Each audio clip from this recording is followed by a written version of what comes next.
All right guys, Derek Hudnall here, Bassmaster Elite Series Pro, and I'm gonna kind of give you guys an idea of how my brain thinks in my top 5 lures for the month of February. When you think of February across the country, if you're where I'm from in South Louisiana, you're thinking these fish are already getting ready to spawn. If you're up north, these fish are still extremely pre-spawn and in that winter presentation. But I'm gonna tell you guys, the month of February is when some of the biggest fish around the U.S. are caught, and there's a reason for that. These fish are trying to get fat. They're trying to get healthy. They're trying to get enough energy inside of them to last them throughout the spawn. So there is a reason. You need to keep that in mind before you start figuring out what you need to have tied on in your boat. So there's one rule of thumb that I use, especially for the months of February, and we're going to be talking about catching big fish here, and these are some of the baits that I use to catch big fish. Now look, a giant fish does not exert the energy that a smaller fish does, so they're going to be looking for something bigger, something with higher protein, something they can not have to exert a whole lot of energy to get a big meal all at once. So that's kind of the way that my head wraps around it when I go through bait selection. So I have some selections of some hard baits, and then also some baits that have some soft plastics on them, and something that, you know, you can really throw to really catch a fish of a lifetime in February, because when I'm fishing in February, that's what I'm looking for. I'm looking for the biggest fish I can absolutely catch. So these are going to help put those odds into your favor. I mean, I could not be more excited to share with you February lures, because that's my favorite time of the year to fish, especially in the South. So we're going to start with a couple here, and I'll kind of give you guys an idea of why I chose these baits. So one is that Spro Uruku shad. And man, this Uruku shad, they come in a couple of different sizes. This is the 65. So this is a 5/8 ounce, you know, type of, it's kind of a rattle trap style, lipless crankbait. This is kind of a bigger in February, and everybody knows you start getting into the early months, for whatever reason, those fish really key on red. And whenever those crawfish start coming out from hibernation, that's the color that they are. So that's why you see a lot of fish like red more than any color that time of the year. You know, something like this Delta Craw right here. This is the Uruku shad 65. It's a bigger profile. You can absolutely sling this thing to the moon. You want to make very, very long casts on it. I'm looking for riprap. And if you're in a place that's got vegetation, letting this thing get down in the vegetation and really stroking that thing out, that causes a lot of reaction strikes from a lot of really big fish. I've caught some absolute giant bass on that bait right here. And a good thing about the Uruku shad is when you stroke it and it goes down, it actually goes nose down.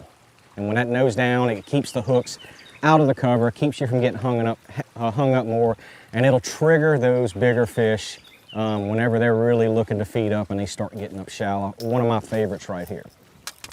Switch to another hard plastic. You know, in that 2 to 5 foot range is kind of where I like this, and this is the Spro Square Bill Hunter 65 right here. It is, again, a bigger profile square bill. It hunts extremely well. So if you're around riprap, rock, pea gravel points, anything like that, this thing has an incredible erratic action. You can, one thing I love about this bait, especially that time of the year and the fish aren't, you know, really active, is that you can really burn this bait. And what I mean by burning this bait, I mean like you can reel it really fast and it doesn't come and roll up on you on the side or anything like that. So that's why I really love to throw this Uruku shad right here. And look, and keep this in mind, especially anytime you're throwing a crankbait, is you can determine how deep this bait runs depending on your setup. Setup's very important when it comes to a square bill or any type of crankbait. You know, this time of the year, you know, I'm a St. Croix. This is a Legend Tournament 7.2 medium moderate rod. So it's got good length to it.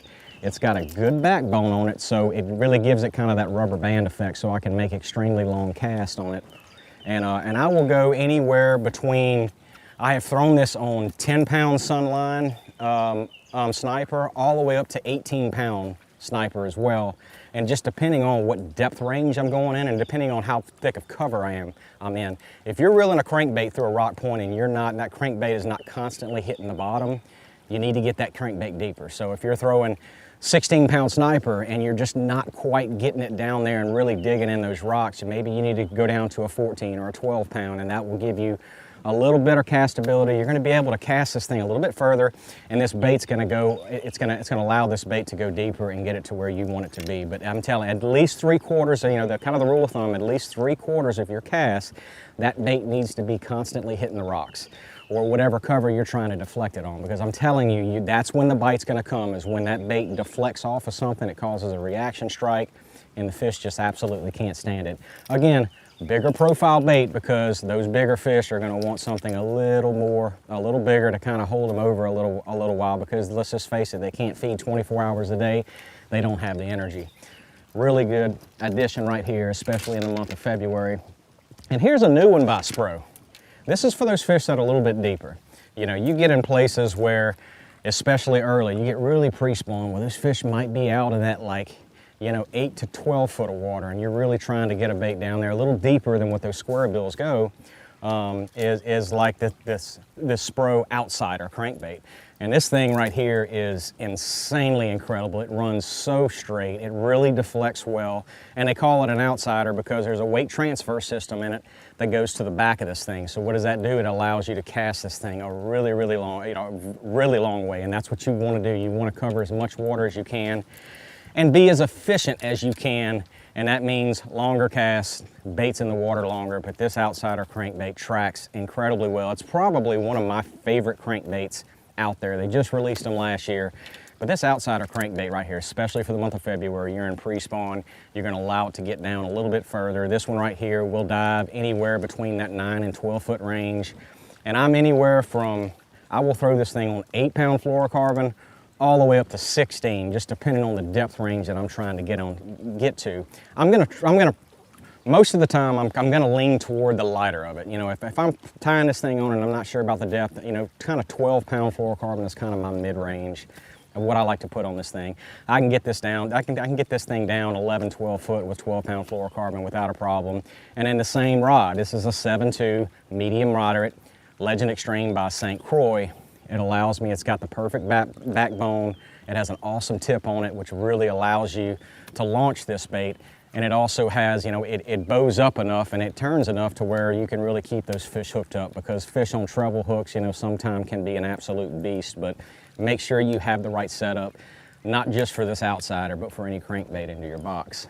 So now we're going to get to, you know, we get outside of the hard baits here. We get into some other ones. And everybody knows the old bladed jig, this right here, jackhammer, 1/2 ounce jackhammer. I have a 4.5 inch Missile Baits spunk shad on the back of it. And this is probably, I have probably caught more big fish in my life, in my tournament career, on a chatterbait. In February, there's no way possible, I don't care where we are, that I do not have this setup in my boat.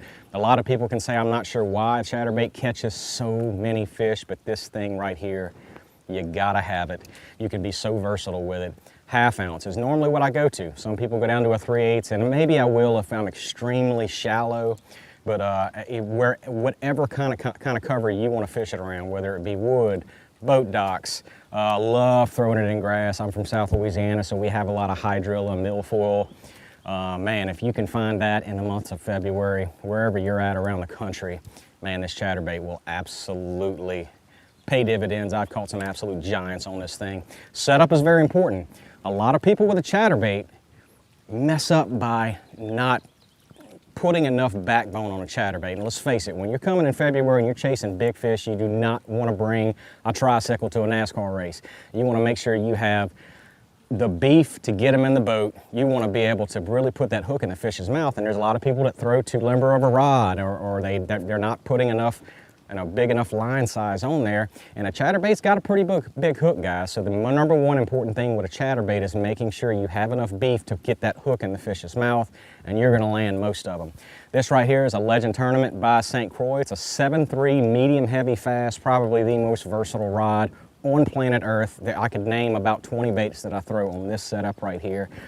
I typically stay around 18-pound sunline, either shooter or sniper, depending on how heavy the cover that I'm in. I will go down to 16 sometimes, and I will go up to 20 sometimes, just depending on how thick that vegetation is. And kind of like the Uruku shad, especially if I'm around grass, I really like to get this chatterbait down in it, and I really like to stroke it and rip it out of that. So you need to have you know, a little bit heavier line size when you're doing that in order to really rip it free of the grass, and that's when you're going to get that reaction strike from that giant bass that you're gonna catch, especially in the month of February. But again, these baits have no calendar, but the month of February is really where these baits and these setups shine. You know, and especially if you're on a bait like this that you're really trying to stroke it, you need a fast gear ratio, either a 7-3 to 1 like this 7 reel. This GF series casting reel, it's a 7-3 to 1, or even an 8 to 1, because you really want to pick up lines, you know, the slack really quickly with a setup like this.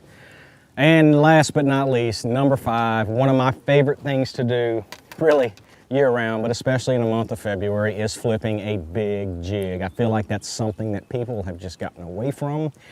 This right here is a Missile Baits. This is a flip out, so this is the bigger style jig. It's a full size, and this is a 3/4 ounce here, along with the Chunky D, the full Chunky D on the back of it. I'm a green pumpkin guy unless you get in the muddy water, especially that time of the year, but why a 3/4 ounce?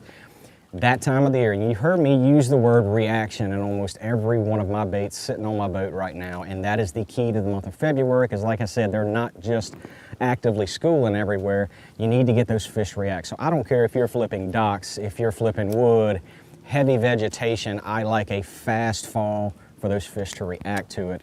And there is no better protein source that those fish would rather eat than either a falling crawfish, or they might think it's a bluegill or something like that. And this is another one, you don't want to bring a tricycle to a NASCAR race. I am 50-pound Sunline X-Plasma Sage braid.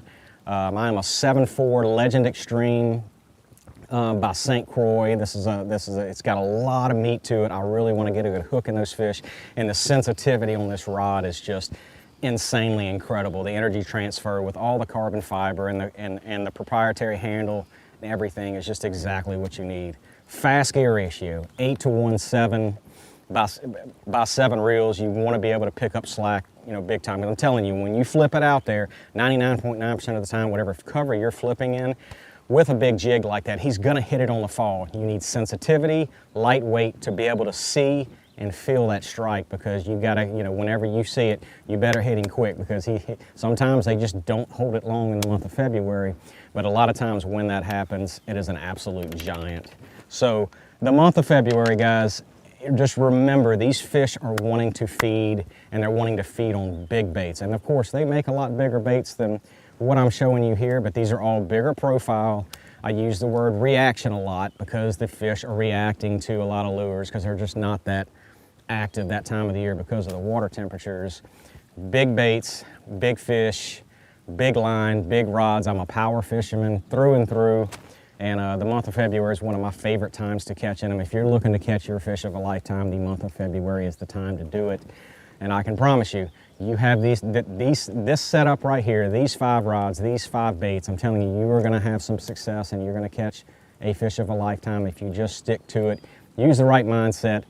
Look for the fish that are that are the biggest fish in the pond. Try to go to the biggest, you know, the areas of your lake that have the biggest fish in it. Try to get those big fish to react and give them what they want. And I can promise you, you guys are gonna have success. So thank you guys for watching. Tight lines, and I hope this helps put more fish in your boat.